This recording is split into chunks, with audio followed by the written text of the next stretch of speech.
और बसपा दलितों की राजनीति करते हैं और आजकल इनमें एक होड़ लगी हुई है, मैं रैली, मेरी भारी रैली या इसकी सत्य प्रदर्शन कर रहे हैं, तो दोनों एक दूसरे पे से ही लड़ेंगे या और दूसरी पार्टियों से भी लड़ेंगे? नहीं, मुझे कभी कभी हंसी आती है कि हमारे पत्रकार साथी देखते नहीं हैं, बस सुन के ही काम करने लग गए हैं। पहली बात, आज़ाद समाज पार्टी सिर्फ दलितों की राजनीति नहीं करती है। दलितों का बहुत बड़ा शेयर होल्ड है उसमें, इसमें कोई दो राय नहीं है।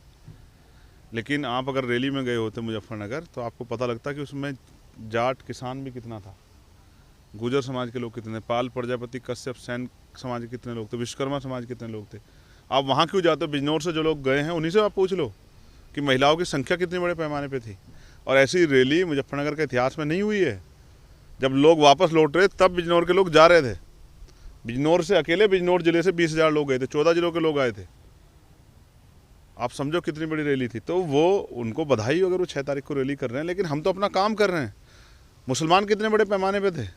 आप इस जिले के मुसलमानों को कितने लोगों की रैली होती, जितने मुसलमान गए थे उस रैली में। और मैं अपने समाज की बात करूं, जिस समाज में पैदा हुआ उसने तो मेरा हमेशा सर ऊंचा रखा है। वो तो एक आवाज़ में मेरी जिस तरह से निकल के आता है उसका तो कोई तोड़ ही नहीं है। और दलित समाज का तो मैं बहुत स्पष्ट रूप से कह रहा हूँ, हमारी रैली है 6 तारीख को दतिया मध्य प्रदेश में। एक संवैधानिक रैली है और उम्मीद है कि मुजफ्फरनगर की रैली के आसपास ही वो रैली भी पहुंचेगी और आपको अच्छे लगे कि आज़ाद समाज पार्टी ने दूसरे प्रदेशों में भी अपनी ताकत मजबूत की है, अपना स्थान बनाया है। मायावती जी जो रैली कर रही हैं नोएडा में, उसके लिए आप क्या कहेंगे? देखो, मुझे तो इनविटेशन नहीं, मुझे तो नहीं पता कहाँ है रैली, लेकिन वो अगर रैली कर रहे हैं तो उनको बधाई। मैं तो बधाई दे सकता हूँ, परिवार का छोटा होने के नाते बधाई दे सकता हूँ। जिस तरह से बिहार का चुनाव हुआ है, वहाँ पे वोटरों के लिए स्कीमें आई हैं, लास्ट टाइम पे पैसा अभी उनके खातों में गया। हाँ। तो विपक्ष के लिए चुनाव लड़ना कितना मुश्किल हो जाएगा? मुश्किल है। इसके लिए हम लोगों को तैयार करेंगे। हमने देख समझ लिया कि इसको किस तरह इसका मुकाबला करना है और हम उत्तर प्रदेश में इसका मुकाबला करके दिखाएंगे।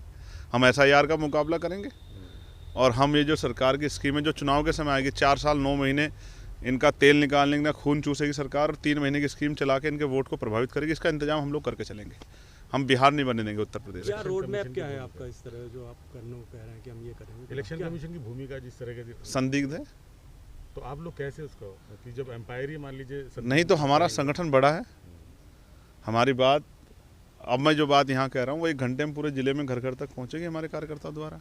तो हम संगठन के आधार पे जो तमाम तरह की जो इस तरह के जो है रूमर्स उड़ाए जाएंगे, तमाम इस तरह की योजनाओं के नाम पे जो वोट को लूटने का काम किया, उनको उन लोगों में स्वाभिमान पैदा करके हम उनको उन योजनाओं की असलियत बता के लोगों को समझाने का काम करेंगे। और मुझे विश्वास है ऐसी बहुत सारी योजना चला के सरकार ने कोशिश की है, लेकिन आज़ाद समाज पार्टी का वोटर जो सपोर्टर है भीम आर्मी का, वो डिगने वाला नहीं, उन योजनाओं पर नहीं वो करता है।